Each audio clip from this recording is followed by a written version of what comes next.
With the recent drop of JJK Chapter 251 and the fate of Yuta Okkotsu seemingly going down the same path as everyone else who stood in Sukuna's way, I thought it was a perfect time to finally wrap up the Yuta vs Kashimo debate, since personally speaking they're just two of my favorites, and most people want to know who's number 3 in the verse. So could the waffled one take on the king of sneak, or are Yuta's fraud allegations in need of a sudden and immediate retrial?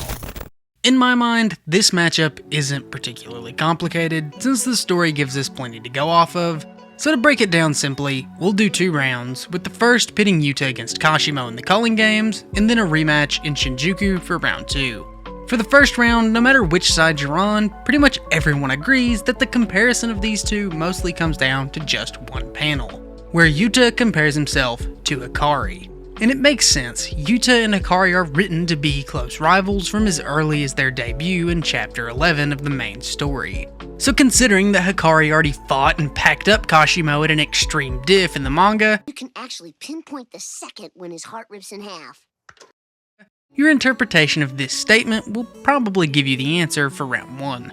And for the most part, I've mainly seen 3 valid ways of looking at it, so I'll just go through each of them quickly to give you my thoughts. The first and most obvious option is taking what Yuta says at face value.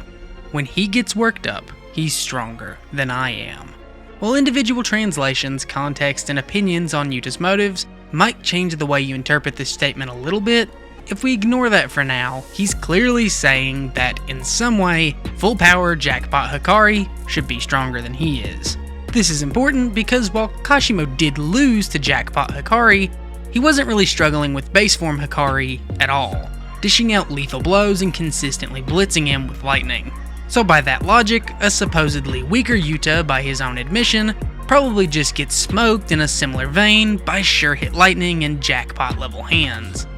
But the second, and probably equally obvious option though, is just looking down at the bottom left corner of the Yuta vs Hikari quote, and recalling where Maki confidently says, "That's not true." Now you can call Maki a Yuta simp, say that the man knows his power better than anyone else, or whatever other explanation you like, but at least in Maki's case, she's made multiple other statements in the series about Okkotsu being Jujutsu Society's only other insurance against Sukuna, outside of your Yuji's, Gojo's, and Potential Man. So if you agree with that idea, then the fight sort of obviously flips. Since if Yuta is just a more powerful, albeit overly humble Hikari replacement, then he basically proceeds to open a can of Rika on him and Kashimo is cooked before the fight can even really start.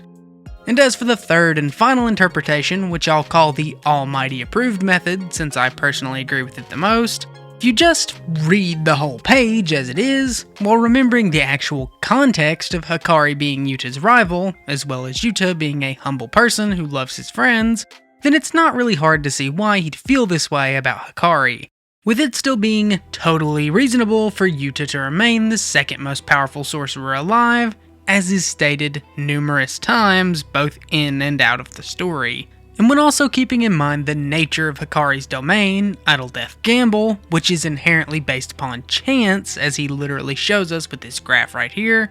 assuming he fought Yuta, say, 100 times, he might only win 30 or 35 times, but because his jackpot can grant infinite cursed energy, infinite times, based only upon good rolls of his pachinko machine, assuming his luck just never ran out, he could hypothetically beat Yuta, and maybe even characters stronger than Yuta, despite being weaker overall. So in that third scenario, the fight between Yuta and Kashimo is quite a bit closer than the alternatives, since Yuta should be pretty comparable to Jackpot Hikari, if not a little stronger, but stuck with a very different toolkit. So the question basically becomes, how many jackpots is lucky enough for Hikari to surpass Yuta, and how do things like Cursed Mimicry and Rika compare to Kashimo's physicality or electrical cursed energy? In regards to the first question, we really don't know aside from Kashimo calling Hikari incredibly lucky. But Hikari is pretty much always a lucky guy to some extent,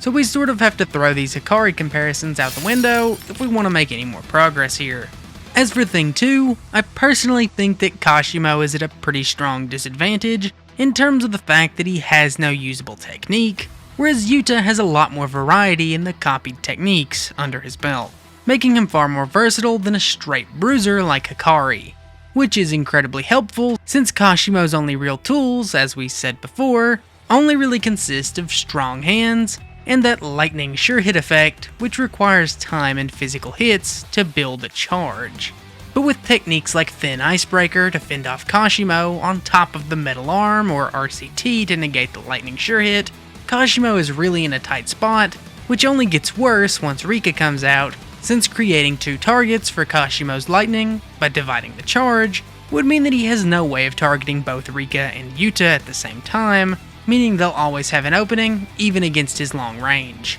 Couple that with the fact that Kashimo doesn't have a domain of his own, letting Yuta's unequivocal mutual love grant him free reign to swap out and spam techniques as he needs, with any number of different sure hit effects to keep Kashimo on his toes. I really just don't see any world where base to base, Kashimo is walking away here.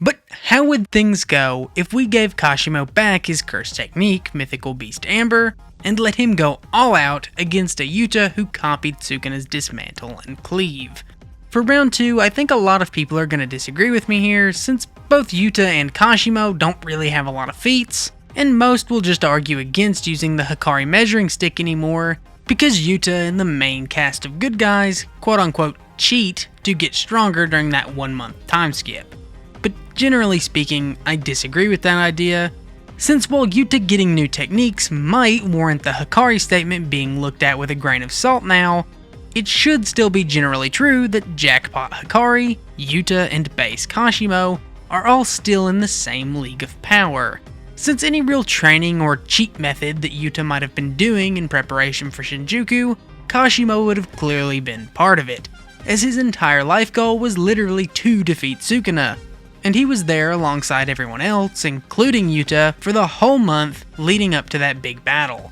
And considering even Gojo and Sukuna trained for the event, it's basically impossible that any characters would have missed out on this mysterious time skip amp, making the idea of ignoring the prior Hikari vs Kashimo fight pretty irrelevant. And while Yuta did get a super strong new technique added to his repertoire, Kashimo literally couldn't even use his technique in the last round, which is a way bigger difference in my eyes. As Gojo himself put it best, around 80% of a sorcerer's power level comes from the innate talent of their cursed technique. And considering that Kashimo was cursed with a single-use technique that will take his own life as the cost, it should logically compensate for that heavy drawback by being an even more powerful asset. And although he didn't really get to show it off to its fullest, it's basically explained that Kashimo can turn his body into raw cursed energy, while giving him control over all electrical phenomenon in nature.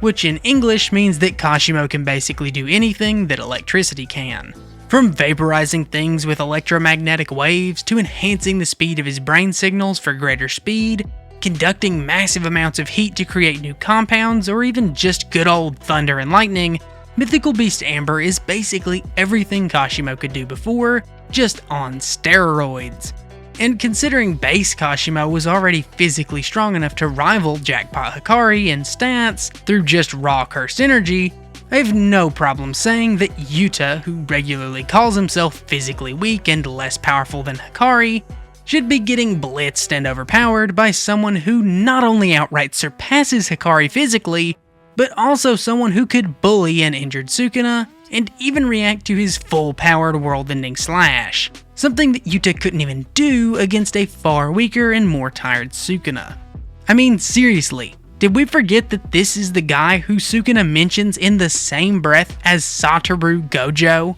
The Satoru Gojo? Honestly, the best Yuta could really do is bring out his now Sukuna-infused domain to try and spam Malevolent Shrine's sure hit effect, but Kashimo still has Hollow Wicker Basket to resist that effect, even if Yuta got lucky enough to find Sukuna's technique among the ones he's copied in the first place.